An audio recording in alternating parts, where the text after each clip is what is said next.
प्रभु के आशीर्वाद से, अपनों की कृपा से और अपने मेहनत से कर गुजरिए ऐसा जो दुनिया करना चाहे आपके जैसा।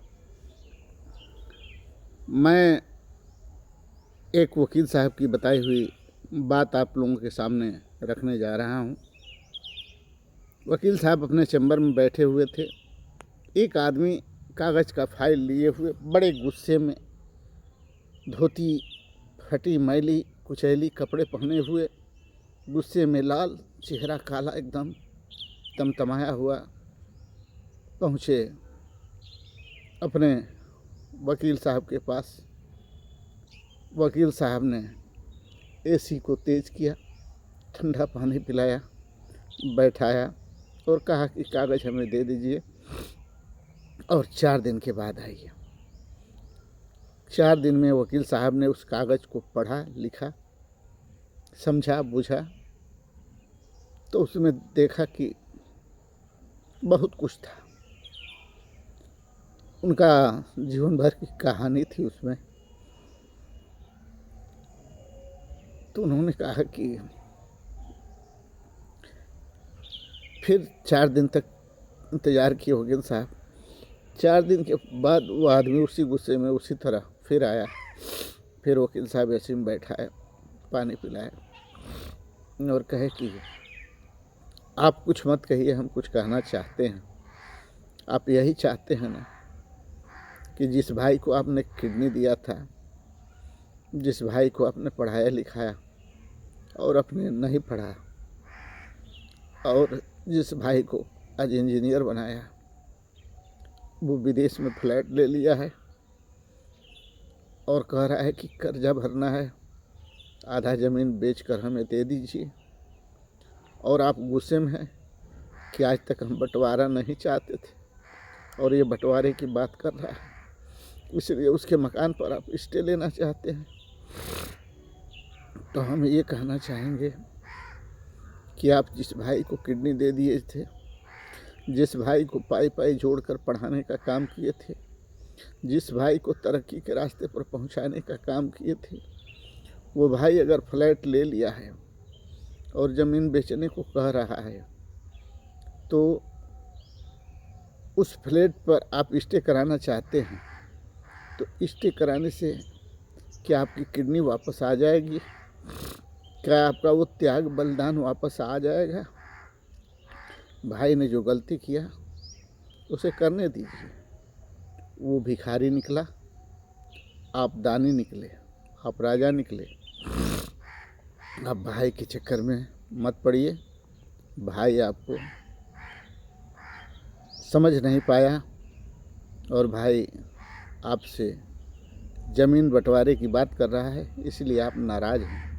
तो हम यही कहना चाहेंगे कि भाई से के लिए जो बलिदान त्याग दिए हैं, वो गुस्से में बर्बाद मत कीजिए। आप उस भाई को फ्लैट में रहने दीजिए। आप उस भाई को कर्जा भरने में मदद कर दीजिए। जो गलती किया उसे माफ़ कर दीजिए। और अपने लड़के को, जो भाई की बदौलत आप अपने बच्चे को नहीं समझ पा रहे थे, उसको समझिए, उसको पढ़ाइए लिखाइए और कामयाब बनाइए। आप भाई को कामयाब बनाना चाहते थे, वो कामयाब हो गए। वो आपको कुछ दे ना दे, उससे आप नाराज़ मत होइए।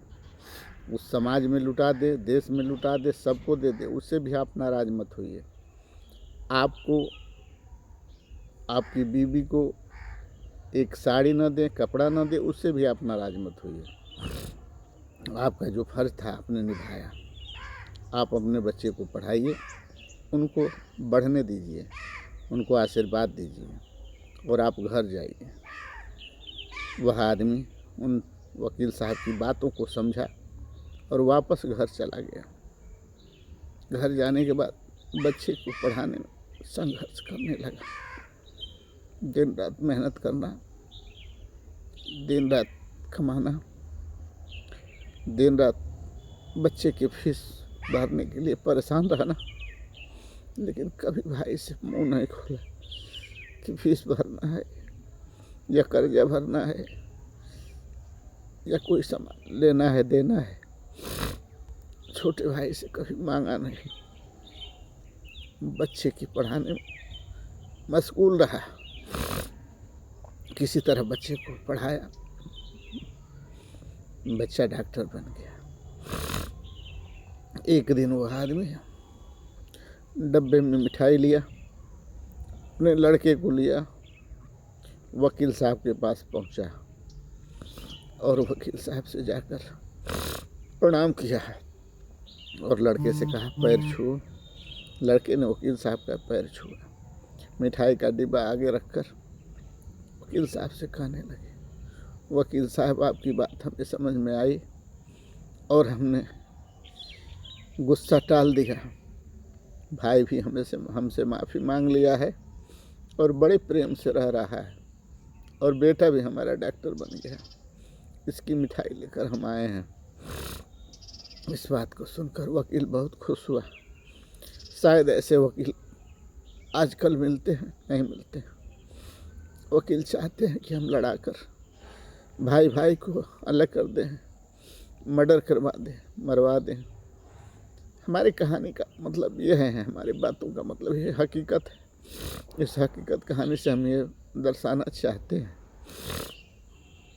कि चंदन जैसे 100 टुकड़ा हो जाता है, लेकिन किसी टुकड़े का सुगंध कम नहीं होता है।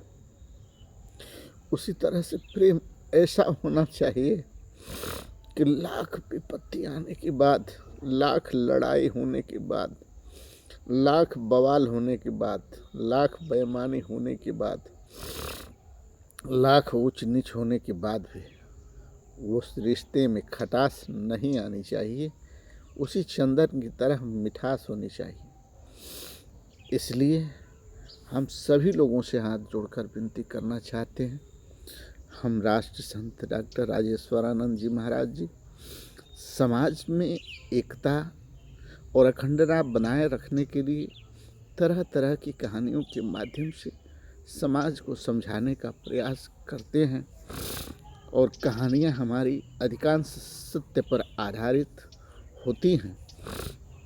इसलिए हम चाहते हैं, हाथ जोड़कर वंदन करते हैं कि आप लोग हमारी वीडियो को अधिक से अधिक लाइक करें, शेयर करें, सब्सक्राइब करें और बेल आइकन ज़रूर दबा दें, क्योंकि हमारी बात अगर समाज तक पहुंचती है, अपनों तक पहुंचती है, तो शायद गुस्से पर कंट्रोल करके अपना विकास कर सकती है। क्योंकि गुस्सा हमेशा बर्बाद करता है। गुस्सा जहर की तरह होता है, जान ले लेता है लेकिन रास्ता नहीं बताता है। इसलिए हम कहना चाहेंगे कि भगवान की कृपा से, अपनों के आशीर्वाद से, अपनी मेहनत से कर गुजरिए कुछ ऐसा जो दुनिया करना चाहे आपके जैसा। इसी सब बातों के साथ मैं राष्ट्र संत डॉक्टर राजेश्वरानंद जी महाराज आप लोगों से हाथ जोड़कर विनती निवेदन करता हूँ कि आप हमारी बातों को जन जन तक पहुँचाने का प्रयास करें, ताकि समाज में एकता और अखंडता बरकरार रहे और हम समाज के जहर और सरकार के जहर से समाज को बचा सके। जय हिंद, जय भारत, जय सर्व समाज।